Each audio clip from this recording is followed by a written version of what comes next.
Hi viewers, இந்த வீடியோவில் பார்த்தீங்கன்னாக்கா பொரி உருளைக்கிழங்கு மசாலா செய்ய போகிறோம். வாங்க போய் பார்ப்போம். ஃபஸ்ட்டு கோதுமை நல்லா பிசைஞ்சு வச்சுங்க. 1 hour 2 hours ஊறட்டும்.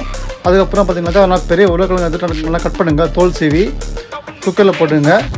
4 பச்சை மிளகா, மஞ்சள் தூள், கொஞ்சோண்டு உப்பு, அப்புறம் வெங்காயம், கடுகு சேர்த்துங்க. ஒரு 2 விசிலுக்கு குக்கரில் வைங்க அடுப்பில். அப்புறமா ஊற வச்சிருந்த மாவு எடுத்து கட் பண்ணி பூரி போட வேண்டியதான். அதுக்காக நம்ம சேனலை சப்ஸ்கிரைப் பண்ணுங்கள், லைக் பண்ணுங்கள், ஷேர் பண்ணுங்கள், சப்போர்ட் பண்ணுங்கள்.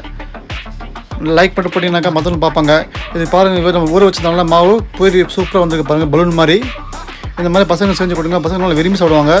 இதை பாருங்கள், மசாலா ரெடி ஆகிடுச்சு. அதை நல்லா ஸ்மாஷ் பண்ணிங்க. நல்லா ஸ்மாஷ் பண்ணி ஒரு 10 நிமிஷம் குக்கரில் வைங்க. நல்லா ட்ரை ஆகட்டும். மசாலா அப்போ சூப்பராக இருக்கும். இது பாருங்கள் வியூவர்ஸ், பூரி உருளைக்கிழங்கு மசாலா சூப்பராக வந்திருக்கு. நீங்களும் ட்ரை பண்ணுங்கள். கமெண்ட்ஸ் பண்ணுங்கள், லைக் பண்ணுங்கள், ஷேர் பண்ணுங்கள். பாய் வியூவர்ஸ், தேங்க்ஸ் ஃபார் வாட்சிங். செம்ம டேஸ்ட்டாக இருக்குங்க.